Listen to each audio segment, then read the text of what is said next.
everyone! Hello. Hello Erwin, hello Helen. We are now in the second week of our Hyojong camp. Our topic is about building Hyojong relationship. So for a start, let's share something happy that happened last week. So who wants to share first? Helen, would you like to start? For me, I am happy to receive the call from my son that he will come here in Kangwando together with his sister. So I'm happy for that. What did you do with your children when they came? You know, when my kids is visiting in our house, sometimes as a mother, I feel that my visitors. Because they don't come very they are often. not living with me together. So when they told me that we will come, so I'm excited to prepare some food. So expecting like visitors. Okay, thank you very much. How about Erwin? My Ajubunim. Ajubuni. Ajubunim's family, my eldest brother, Yes. then my second sister-in-law. Okay. So they visited my mother's home. Time na rin yun na mag-gather. Then yung husband ko, pumunta kami doon. We ate some gipsal. Nagkaroon na rin kami ng gathering, family gathering. So, usap-usap. As I notice, your happiness is your family, right? So, Family. it's your relationship with your family. Okay, so before we start formally, let's have our icebreaker first. I would like to ask you to make an acrostic poem using the alphabets of the name of the person next to you. Okay, so Erwin, you spell out your name. Spell out, I will do it as an example. E. Erwin is R. ready to go W. whenever you need. I. In case you need her, Muya! never surrender. She will come. Right? S. Artistically. E. Everlasting. Everlasting what? Everlasting flower. Next. L. Lovingly. Loving yourself. Oh, E. Energetic. energetic. Okay. N. Never give up. Never give you up. Okay, now it's my turn. Help me. Help me. Okay. I will. L. Loving person. E. Help me. Extra special. Siya na yung nagsabi. O. Overcome ego. Outside. And the N. And never surrender. O. Overpower. Overpower everything. And then R. Realistic. Realistic. Okay, thank you so much. What can you say? Is it fun? Did you enjoy? And hard. Hard and okay, so now it's time to recite our Bamboo Hyojong Team's vision. Bamboo Hyojong Team's vision. Let's create a happy, hand-filled community centering on true love. Now, let's recite our team's mission statement and covenant together. B. Believe in God, our Heavenly Parent. A. Attend Heavenly Parent and true parents. M. Make a meaningful life. B. Be a blessing to others. O. Overcome ego. O. Observe good manners. Okay, now let's proceed to worship time. I prepared a song which all of us know. Let's sing the song 사랑해 all together.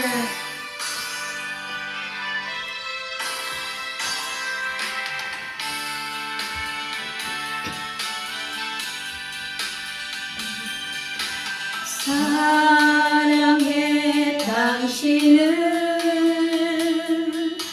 정말로 사랑해 당신이 내 곁을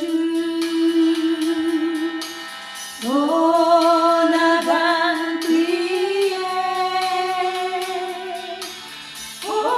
얼마나 눈물을 흘렸는지 모른다오.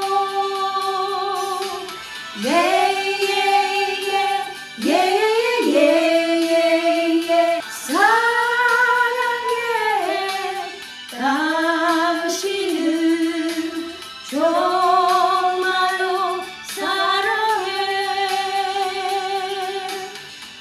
오케이.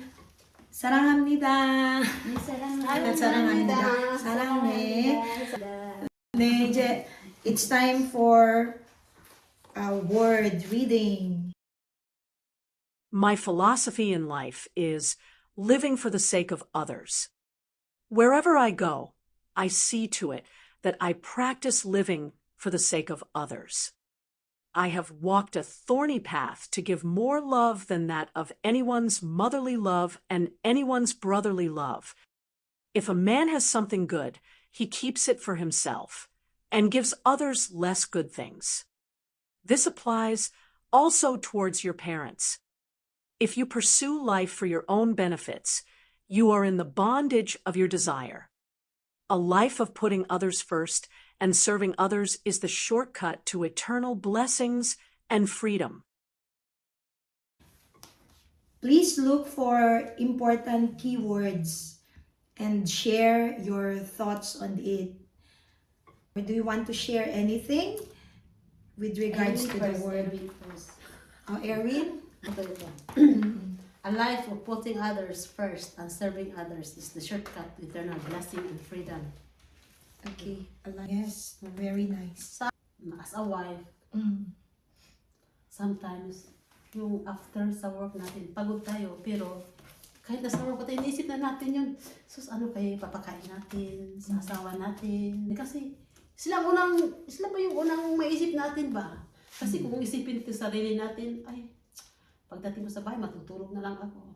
Ganito lahat. Pero we will serve first our husband, then truly, makikita naman nila yung serving natin. After serving, nandun na yung mga prayers, so sumusunod na yun. So at least, makikita naman nila na hindi lang tayo palaging prayer na prayer, substantialize din yung serving natin sa kanila talaga.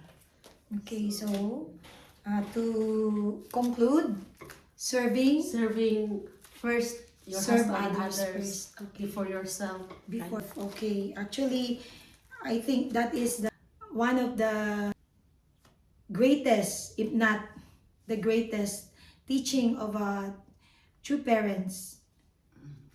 Living for the sake of others. Mahirap, no? Live for the sake of others. But we really must do it because that is the only way, right? Okay. So, how about Helen? Did you choose I already? choose maybe similar to Erwin, but this one. It's okay. Wherever I go, Mm. I see to it that I practice living for the sake of others. As Erwin said, I see to it that I will comply my responsibility to my husband Mm-hmm. and to my kids. So even though I am so busy, I keep on trying to call one by one, especially if my husband if he is night shift. That is important to me. Like my son, oh, how is your work? Like my daughter, this week is examination. So that simple communication So for you, constant communication is very important. is very important. That is one way that you show that you live for them. Yes, that is the one reason. Of course, we want to serve our family, even ordinary mother. They always live for the sake of their family. But because we, as a team, so we go beyond our family. So I think we don't need others to tell us to serve our family, right? So because we say that everyone in every walks of our life, all the people around us, our goal is to bring them back to our heavenly parent. So do you have any person in your mind? Ito, gusto ko siyang witnessan. And mga effort mo in building relationship with her. Pwede yung burden. Oh, of course. That's why we start with our family and then with our inactive members. Oh. We don't need to look far, no? The people beside us. Okay. Nagpo-focus ako kay Ate El. Ano kasi siya, ups and down kasi siya about sa church natin. So, talagang binibigyan ko siya ng, hindi man ako ganun kadipes ang knowledge sa church natin. Kahit paano, talagang pinipilit ko minsan abutin siya yung bang, binibigyan ko na extra effort na parang VIP ate ko siya. Ganun. Okay. Pag magtatawag kasi sa akin, Helen, about food. Ano siya sa Helen, sasabihin niya kung ano yung mga food, magluto kang ganito. Kumbaga, aayunan ko ba siya? Aayunan ko siya. So, sige, ganito. Pinakikita ko na concern ako sa kanya.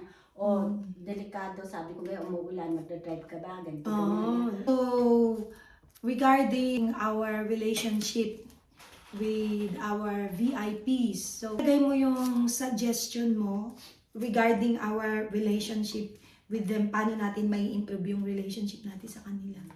For my opinion, ang suggestion ko lang kasi nag-gather tayo ng ganito. So, yung building relationship with Philippine sisters, usually gusto naman nila yung ganyang nagkasama sa. Kaya lang kasi, pagka sinabi mo na sa kanila yung about, usually hindi pa, yung sa church, pagka sinabi mo may gagawin tayo, ganito, alok ba sila ba? So, ang suggestion ko lang, if there is a time, ganyan yung, lalo na ngayon, mag-summer naman na, yung ginagawa natin ganitong gathering, pwede naman siguro sa labas, at least may invite natin sila. Kasi, gusto nilang kasama man tayo sa ngayon. Kaya pagka binanggit mo talaga sa kanila minsan yung sa church, ganun. So, alok ba sila? Actually, our main goal is through our HJ team, to our relationship with them, I think they should see heavenly parent, true parents within us when we are having sharing. So, i-consider natin yung sinasabi mo. Mahalaga yung sinabi mo, no? Kasi mahirap pag, yung sinabi mo pa lang, ayaw na, edi na-block na tayo, no? Okay. Painit na kasi. We'll do more of outdoor banding. Activities natin. How about you, Erwin? Anong suggestion mo? Suggestion ko minsan, punta ba tayo mag-drive ba tayo papunta ng Chongpyong? Kasi maganda ngayon ang Chongpyong atmosphere. Yung sa labas na marami ng bulaklak. At least doon lang, kasi makita naman nila ba kasi yung environment. Dadalhin natin yung mga VIP natin doon. Oo, yung mga Philippine sisters, at least ma-expose naman sila, ito yung environment sa Chongpyong. Hindi sa labas lang muna makikita nila yung externally. Yung development sa... I-set natin yung time na yan. Okay, thank you very much for your sharing of thoughts today. Now, I would like to close this meeting with a unison prayer. As all pray, our most precious heavenly parents and our beloved true parents, thank you very much for this